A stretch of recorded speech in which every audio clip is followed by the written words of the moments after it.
मेरी पत्नी रोज़ मेरे लिए बहुत टेस्टी नए नए खाने बनाती। रात को जब मैं ऑफिस से आता तो मेरी पत्नी खाने की टेबल पर नया सूट पहने मेरा इंतज़ार कर रही होती।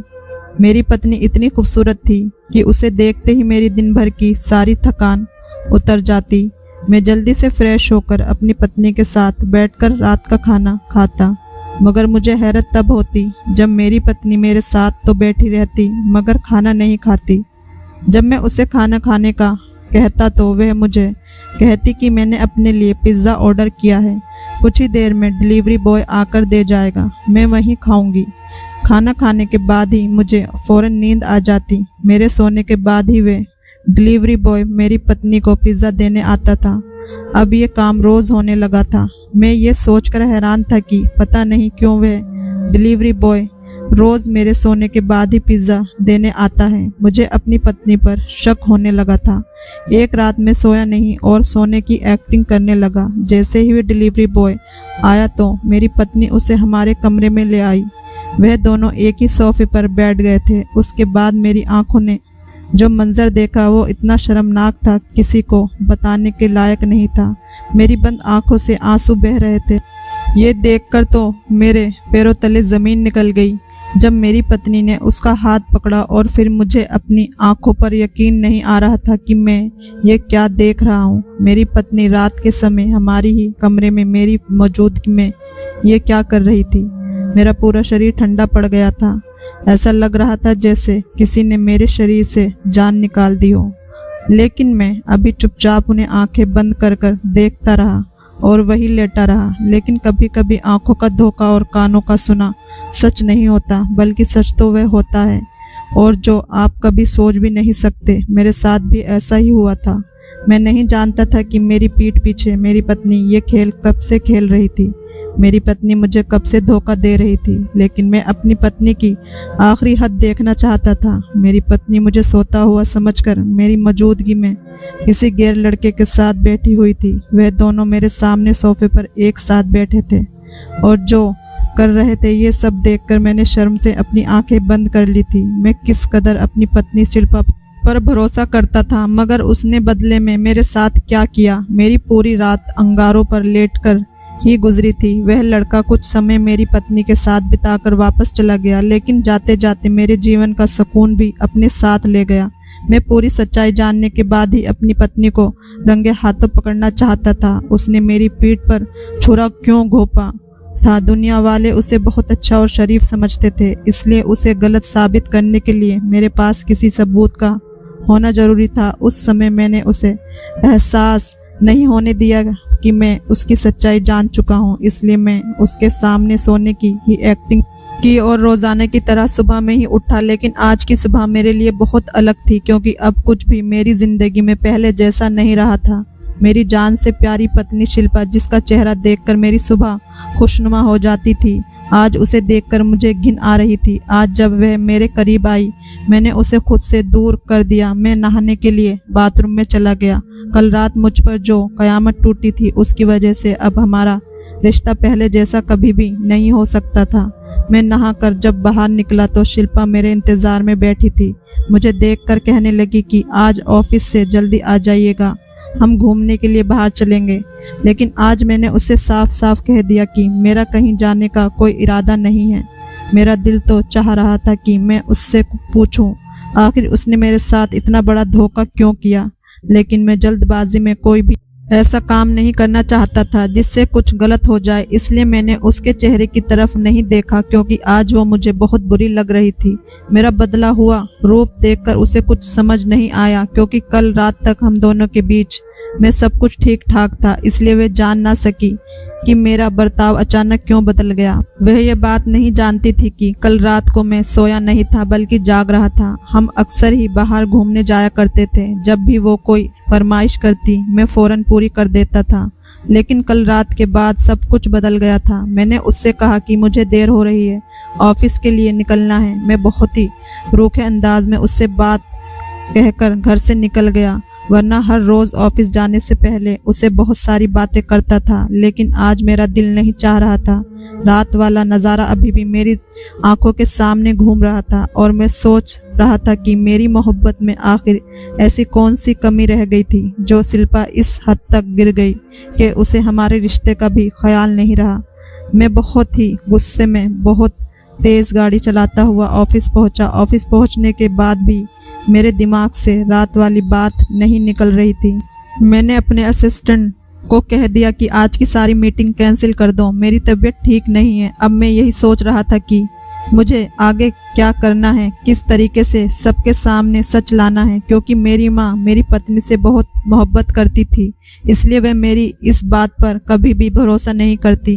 मैं अजीब उलझन में फंस गया था। मुझे किसी भी तरीके से अपनी माँ के सामने अपनी पत्नी के मुंह से सारा सच उगलवाना था। मेरी पत्नी शिल्पा मेरी माँ की पसंद से ही मेरे जीवन में आई थी।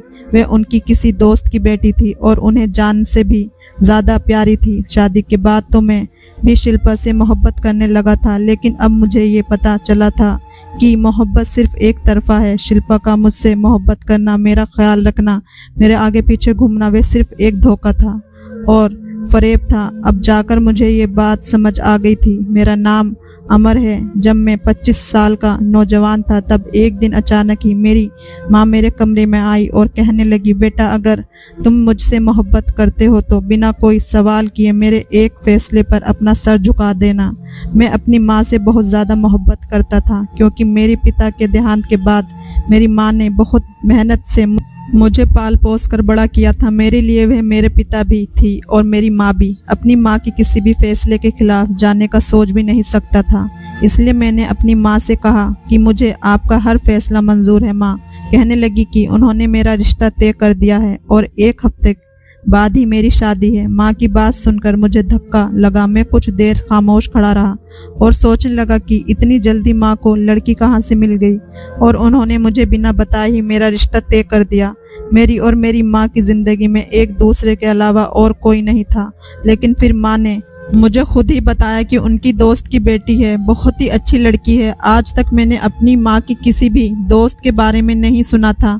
आज अचानक ही माँ मुझे अपने बचपन की दोस्त की बातें बताने लगी। मेरे लिए ये सब कुछ बहुत अजीब था। माँ की ये दोस्त उनके पुराने समय की साथी थी। आज बहुत ज़माने के बाद माँ की उससे मुलाकात हुई थी। मुझे एक बात समझ में नहीं आ रही थी कि इतनी ज़माने के बाद माँ को उनकी दोस्त मिली और माँ ने उसकी बेटी से मेरा रिश्ता कर दिया। मैंने अपनी माँ से कहा कि शादी के लिए कुछ समय ले लेते हैं, लेकिन माँ ने मेरी बात नहीं सुनी। मुझ पर शादी के लिए इतना जोर दिया कि मैंने शिल्पा को बिना देखे ही शादी के लिए हाँ कर दी और फिर हमारी शादी हो गई। वह मेरी दुल्हन बनकर मेरे घर में आ गई थी। शादी की रात जब मैंने उसे पहली बार देखा तो वह बहुत ज़्यादा खूबसूरत भी नहीं थी। मुझे उसमें ऐसी कोई भी खास बात नहीं दिखी कि माँ ने उसे इतनी जल्दी मेरी जीवन में शामिल कर दिया। माँ की दोस्त बहुत ज़्यादा बीमार थी, इसलिए वह चाहती थी कि उसकी ज़िंदगी में ही उसकी बेटी की शादी हो जाए। माँ ने अपनी दोस्त की आखिर ख्वाहिश पूरी करने के लिए मेरी और शिल्पा की शादी करवा दी, लेकिन शायद उनकी जल्दी की असल वजह कुछ और ही थी, जिस वजह से 1 हफ्ते के अंदर ही उसकी माँ ने उसकी शादी मेरे साथ करवा दी थी। वह वजह मुझे अब समझ आ रही थी। मेरी पत्नी अगर मेरे घर में इतना कुछ कर सकती है तो अपनी माँ के घर में क्या कुछ नहीं कर सकती होगी। वहाँ वैसे भी वो अकेली थी। शिल्पा के घर में सिर्फ उसकी बीमार माँ ही थी, वह भी मेरी तरह एक लौती थी। शिल्पा की माँ ने बताया कि उसके पिता का देहांत उस समय हुआ था जब वह 5 साल की थी। मैंने शिल्पा के साथ बहुत मोहब्बत और ईमानदारी से अपने रिश्ते की शुरुआत की थी। वह हमेशा मेरी माँ का बहुत ख्याल रखती। उसने हमारे घर आते ही हमारी पूरे घर की जिम्मेदारी संभाल ली थी। उसके आने के बाद मेरी माँ को जो बेटी की कमी महसूस होती थी वह पूरी हो गई थी। शिल्पा ने मेरी माँ का दिल ऐसे जीत लिया था कि वह दिन रात सिर्फ उसी की तारीफों के गुण गाती रहती। मुझे भी ये देखकर बहुत खुशी होती कि मेरी पत्नी ने बहुत अच्छी तरीके से हमारी ज़िंदगी में अपनी जगह बना ली है। लेकिन अब यही बात मुझे परेशान कर रही थी, क्योंकि मैं चाहकर भी अपनी माँ के सामने उसकी बुराई नहीं कर सकता था, जबकि वह मेरे साथ गलत कर रही थी। अगर मैं अपनी माँ से कहता कि मैंने उनकी बहू को आधी रात को किस हालत में देखा है तो शायद वह मेरे मुंह पर एक थप्पड़ मार देती। मेरा दिल बहुत जल रहा था। वह समय मुझे अभी भी याद था जब वह मेरे सामने ही किसी गैर मर्द के साथ सोफे पर बैठी थी। अब मुझे समझ में आ रहा था कि वह अपने मायके क्यों नहीं जाना चाहती थी। शादी के बाद से ही शिल्पा बहुत कम और बहुत मुश्किल से ही अपने घर जाती थी। उसकी माँ बार बार फ़ोन करके मुझसे कहती कि उन्हें अपनी बेटी की याद आ रही है, उसे मुझसे मिलाने ले आओ। लेकिन मैं जब भी शिल्पा से कहता कि अपनी माँ से मिलने चलो तो वे मना कर देती। हमेशा उसके पास कोई ना कोई बहाना होता। कभी कभी मैं सोचता कि कोई बेटी अपनी माँ से मिलने के लिए कैसे मना कर सकती है।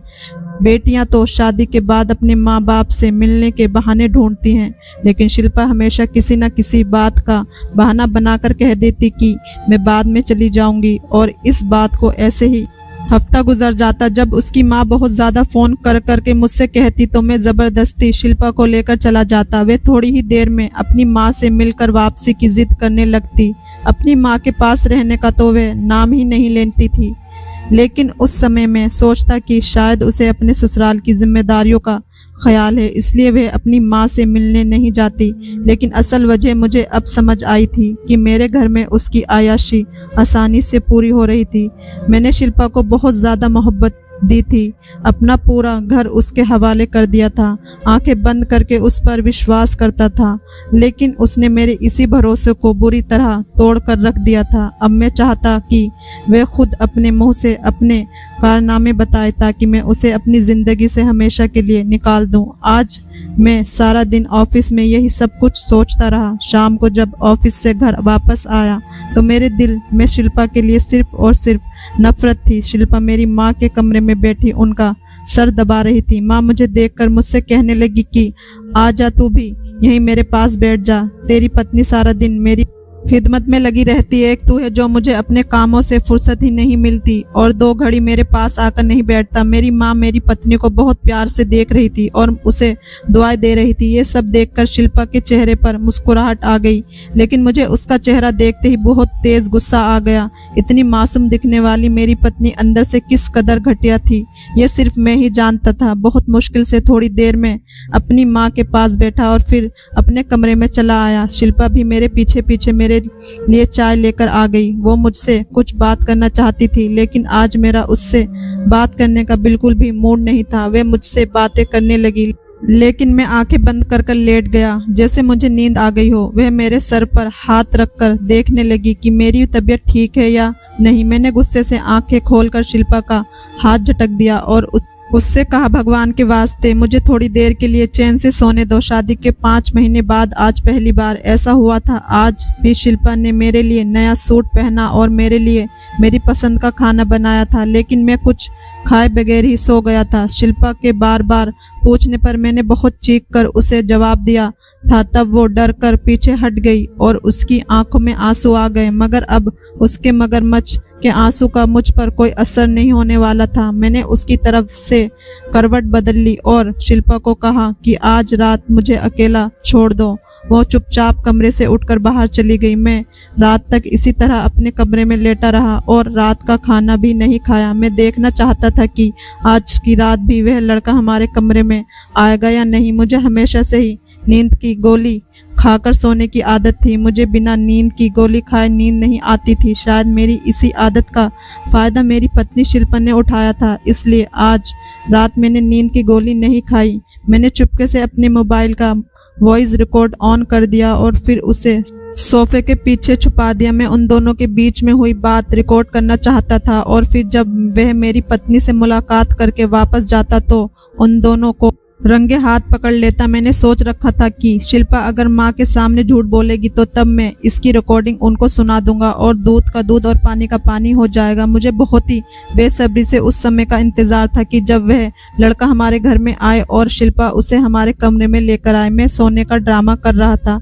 शिल्पा यही समझ रही थी कि मैं सो चुका हूँ, इसलिए थोड़ी देर बाद शिल्पा ने फ़ोन मिलाया और एक पिज़्ज़ा ऑर्डर कर दिया। मैं जानता था पिज़्ज़ा ऑर्डर करना तो सिर्फ एक बहाना है। पिज़्ज़ा डिलीवर करने के बहाने से ही तो वह लड़का मेरे घर में आता है। वॉचमैन भी उसे डिलीवरी बॉय समझकर और शिल्पा के कहने पर अंदर आने की इजाज़त दे देता होगा, इसलिए आज तक मुझे इस बात का पता नहीं चला। रात के तकरीबन 12 बजे शिल्पा ने हमारे कमरे का दरवाज़ा खोला और उस लड़के का हाथ पकड़कर उसे कमरे के अंदर ले आई। मेरा दिल चाह रहा था कि मैं उसी समय उठकर उस लड़के का मुंह तोड़ दूं। बहुत ही मुश्किल से मैंने अपने आप को काबू किया था। मैं अपने गुस्से को काबू कर अपनी जगह पर लेटा रहा। इस लड़के ने मेरी पत्नी शिल्पा का हाथ पकड़कर उसे खींचकर सोफे पर बिठा लिया और फिर ऐसी हरकतें शुरू कर दी कि मेरे तन बदन में आग लग गई। वह हल्के हल्के शिल्पा से कुछ कह रहा था जो मुझे सुनाई नहीं दे रहा था, मगर मेरा फ़ोन वही रिकॉर्डिंग पर लगा हुआ था। मैं जानता था कि इन दोनों की आवाज़ें मेरे फ़ोन में ज़रूर रिकॉर्ड हो गई होगी। वह दोनों भावनाओं में बह रहे थे। काफी देर तक मेरी पत्नी के साथ बातें करता रहा। मेरी पत्नी ने उसका माथा चूमा तो मुझे यकीन हो गया कि मेरी पत्नी एक बहुत ही ज्यादा चरित्रहीन और गिरी हुई औरत है, जिसने अपनी माँ के कहने पर मुझसे शादी तो कर ली, लेकिन उसका दिल अब भी अपने पुराने आशिक में ही अटका हुआ है। और शायद यही वह वजह थी कि शिल्पा अपनी माँ को देखना भी नहीं चाहती थी, वरना कोई भी बेटी अपने माँ बाप से मिलना क्यों नहीं चाहेगी। मैंने सारी कड़ियाँ खुद ही जोड़ ली थी। थोड़ी ही देर बाद शिल्पा ने बहुत से पैसे इस लड़के के हाथ में रख दिए। वह लड़का जाने के लिए खड़ा हो गया। यही सही मौका था जब मैं इन दोनों को रंगे हाथ पकड़ सकता था और इन दोनों से अपना हिसाब किताब कर सकता था। मैं फौरन ही अपने बिस्तर से उठा और इस लड़के को गर्दन से पकड़ लिया। शिल्पा सोच भी नहीं सकती थी कि आज मैंने दवाई नहीं खाई है, बल्कि मैं जाग रहा हूँ। मुझे देखकर उसके होश उड़ गए और वह लड़का पूरी तरह से घबरा गया। शिल्पा हाथ जोड़कर कहने लगी कि प्लीज इसे छोड़ दो। ये लड़का पिज्जा देने के लिए आया था और मैं उसे पैसे देने के लिए कमरे में ले आई थी। मैंने एक थप्पड़ शिल्पा के चेहरे पर मारा और उससे कहा कि तुम तो अपना मुंह बंद ही रखो। तुम्हारी सच्चाई तो मैं कल रात ही जान गया था, लेकिन मेरी माँ के सामने जो भोलेपन का नाटक तुम करती हो, मैं उसे पूरी तरह उतारना चाहता था। तुम कितनी धोखेबाज और मक्कारी लड़की हो। मेरे और मेरी माँ की मोहब्बत का तुमने ये सिला दिया कि हमारे ही घर में, हमारी ही छत के नीचे तुमने हमारी इज्जत को खाक में मिला दिया। मेरी बात सुनकर शिल्पा बहुत ज्यादा रोने लगी। वह कहने लगी कि एक दफा मेरी बात सुन लीजिए, फिर जो चाहे आप फैसला करें। मैंने एक जोरदार थप्पड़ उस लड़के के चेहरे पर भी मारा। जो कुछ मैंने अपनी आंखों से देखा था, उसके बाद तो कुछ भी सुनने समझने की गुंजाइश ही बाकी नहीं रही थी। एक डिलीवरी बॉय आधी रात को मेरे कमरे में क्या करने के लिए आया था, ये बात समझना कोई बड़ी मुश्किल बात नहीं थी। मेरे कमरे में शोर सुनकर मेरी माँ भी मेरे कमरे में आ गई। कमरे का मंजर देखकर वे परेशान हो गई। मैंने माँ को चीख कर बताया कि उनकी बहू किस तरह हमारी इज्जत को मिट्टी में मिला रही है। मेरी बात सुनकर मेरी माँ को सदमा लगा और वह मुझसे कहने लगी कि कुछ तो होश करो, शिल्पा एक इज्जतदार लड़की है। मैंने गुस्से में माँ से कहा कि मैं शिल्पा के बारे में कुछ भी नहीं कहूँगा, बल्कि अब जो कहेगा मेरा फ़ोन रिकॉर्डर कहेगा। मैंने सोफे में जो फ़ोन छुपाया था उसे निकाला और उसको रिकॉर्ड ऑन कर दिया, और जो बातें दोनों के बीच में हुई थी वह सुनकर तो मेरे पैरों तले से जमीन निकल गई। वह लड़का और शिल्पा मेरे सामने सर झुकाए खड़े थे। मेरी माँ भी मुझसे बहुत ज़्यादा नाराज़ थी। जो कुछ मैंने देखा था और सुना था वह सब कुछ गलत था। सच तो बिल्कुल ही उससे उल्टा था, जिसके सुनने और जानने के बाद मैं अपनी माँ और शिल्पा से नज़रें मिलाने के लायक ही नहीं रहा था। शिल्पा की सिसकियाँ मेरे पूरे कमरे में गूंज रही थी। मेरी माँ उसको सीने से लगाकर तसल्ली दे रही थी। मेरी माँ कह रही थी कि वह हर हाल में उसके साथ ही रहेगी। माँ ने उस लड़के को भी सोफे पर बिठाया। मैं अपनी जगह पर खड़ा रहा। शिल्पा और उस लड़के के बीच होने वाली बातों ने मुझे आईना दिखाया, और अब शायद सारी जिंदगी में अपना चेहरा आईने में नहीं देख सकता था। वह लड़का शिल्पा को अपने गले से लगाए बैठा था। वह लड़का रिकॉर्डिंग में कह रहा था कि दीदी, तुम्हारी दुआ और मदद की वजह से ही आज मेरा LLB कंप्लीट हो गया। अब मुझे सिर्फ 1 साल की ही प्रैक्टिस करनी है। दीदी, अगर तुम मेरा साथ ना देती तो शायद मैं कभी भी अपनी ज़िंदगी में आगे नहीं बढ़ पाता। बाबा ने तो हम दोनों को अलग कर दिया था और मुझे अपने साथ ले गए थे, लेकिन तुमने कभी भी मुझे अकेला नहीं छोड़ा।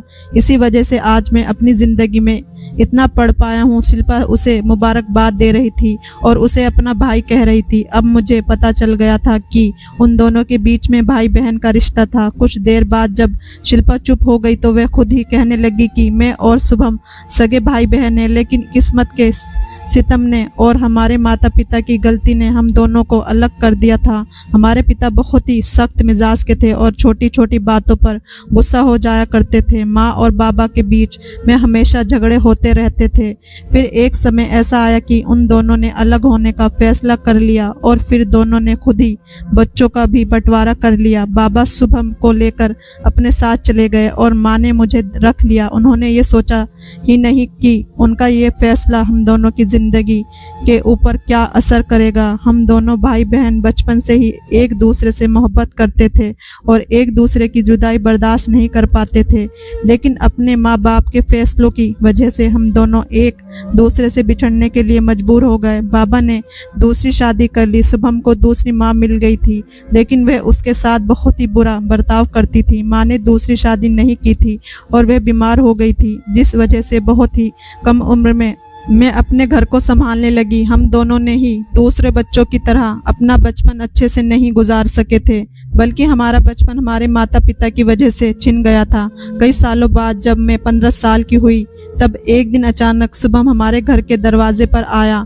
वह अपनी सौतेली माँ से बहुत परेशान हो चुका था। उसने अपने पिता का घर छोड़ दिया था। वह हमारे साथ रहना चाहता था, लेकिन माँ ने मना कर दिया। कहने लगी, हो सकता है कि ये तेरे बाप की कोई साजिश हो, उसने ही इसे कुछ समझाकर यहाँ भेजा होगा। लेकिन मैंने शुभम का नंबर ले लिया था। शुभम को मजबूरन हॉस्टल में रहना पड़ा। जब भी मुझे मौका मिला तो मैं शुभम से मिलने चली जाती और समय समय पर इसकी मदद करती रहती। वह बहुत ही मेहनती लड़का था और पढ़ लिख कर कुछ बनना चाहता था, इसलिए उसने डिलीवरी बॉय की नौकरी कर ली और साथ साथ अपनी पढ़ाई भी पूरी कर ली और अब वह वकील बनने वाला है। लेकिन मैं अपने भाई शुभम के रिश्ते को सबसे इसलिए छुपा रही थी।